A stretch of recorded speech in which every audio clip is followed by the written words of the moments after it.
Hello friends, welcome to smile talk paramedical channel. ಈ ವಿಡಿಯೋದಲ್ಲಿ ನಿಮಗೆ ರಿವ್ಯಾಲ್ಯೂಯೇಷನ್ ರಿಸಲ್ಟ್ ಮತ್ತು ಚೇಂಜ್ ಆಫ್ ಕಾಲೇಜ್ ಮತ್ತು ಚೇಂಜ್ ಆಫ್ ಕೋರ್ಸ್ಗಳ ಬಗ್ಗೆ ಮಾಹಿತಿಯನ್ನು ಇವತ್ತು ನಾನು ಬೋರ್ಡಿಂದ ಪಡ್ಕೊಂಡಿದ್ದೇನೆ. ಸೊ ಅವರು ಕಾಲ್ ಮಾಡಿ ಕೇಳಿದಾಗ ಮಾಹಿತಿ ಕೊಟ್ಟಿರೋದು ಇಷ್ಟು. ರಿವ್ಯಾಲ್ಯೂಯೇಷನ್ ರಿಸಲ್ಟ್ ಮುಂದಿನ ವಾರನೂ ಬರುತ್ತೆ. ಮತ್ತು ಚೇಂಜ್ ಆಫ್ ಕಾಲೇಜಿಗೆ ಅಪ್ಲೈ ಮಾಡಿರುವಂಥ ಅಭ್ಯರ್ಥಿಗಳು ಮತ್ತು ಚೇಂಜ್ ಆಫ್ ಕೋರ್ಸ್ಗೆ ಅಪ್ಲೈ ಮಾಡಿರುವಂಥ ಅಭ್ಯರ್ಥಿಗಳಿಗೂ ಕೂಡ ಮುಂದಿನ ವಾರ ನಿಮ್ಮ ಕಾಲೇಜುಗಳಲ್ಲಿ ನೀವು ಚೇಂಜ್ ಆಫ್ ಕೋರ್ಸು ಮತ್ತು ಚೇಂಜ್ ಆಫ್ ಕಾಲೇಜ್ಗಳನ್ನು ಮಾಹಿತಿಯನ್ನು ಪಡ್ಕೊಳ್ಬೋದು ಅಂತ ಹೇಳಿದ್ದಾರೆ. ಸೊ ನಿಮ್ಮ ಕಾಲೇಜಲ್ಲಿ ಮುಂದಿನ ವಾರ ನೀವೇನು ಮಾಡಬೇಕಂದ್ರೆ, ಕಾಲೇಜಲ್ಲಿ ನೀವು ಯಾವ ಕಾಲೇಜಲ್ಲಿ ಚೇಂಜ್ ಆಫ್ ಕೋರ್ಸನ್ನು ಕಾಲೇಜನ್ನು ಮಾಡಿದಿರಿ ಆ ಕಾಲೇಜಲ್ಲಿ ನೀವೇನು ಮಾಡ್ಬೋದು ಅಂತಂದರೆ ನಿಮ್ಮ ಕೋರ್ಸ್ ಚೇಂಜ್ ಆಗಿರೋ ಬಗ್ಗೆ ಮತ್ತು ಕಾಲೇಜ್ ಚೇಂಜ್ ಆಗಿರೋ ಬಗ್ಗೆ ಮಾಹಿತಿನ ಪಡ್ಕೊಳ್ಬೋದು ಅಂತ ಹೇಳಿದ್ದಾರೆ.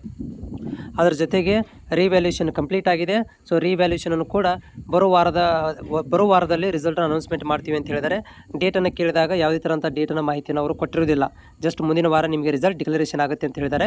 ಸೊ ಯಾರೆಲ್ಲ ವಿದ್ಯಾರ್ಥಿಗಳು ರಿವ್ಯಾಲ್ಯೂಯೇಷನ್ಗೆ ಅಪ್ಲೈ ಮಾಡಿದಿರಿ ಅಂಥ ಅಭ್ಯರ್ಥಿಗಳು, ಚೇಂಜ್ ಆಫ್ ಕೋರ್ಸ್ನ ಅಭ್ಯರ್ಥಿಗಳು ಇನ್ನೂ ಏನಪ್ಪ ಅಂತಂದರೆ ನೀವು ಇನ್ನೊಂದು 4 ದಿನ ವೇಟ್ ಮಾಡಬೇಕಾಗುತ್ತೆ. ಇವತ್ತಿನ ಲೆಕ್ಕಾಚಾರ ತೊಗೊಂಡ್ರು ಕೂಡ 4 ದಿನದಲ್ಲೇ ನಿಮಗೆ ರಿಸಲ್ಟ್ ಅನೌನ್ಸ್ಮೆಂಟ್ ಆಗುತ್ತೆ ಅಂತ ಹೇಳಿದ್ದಾರೆ. ಅವರು ಹೇಳಿದ್ದಾರೆ. ಆ ಡೇಟ್ ಅಂತ ಕನ್ಫರ್ಮೇಷನ್ ಇನ್ನೂ ಹೇಳಿಲ್ಲ.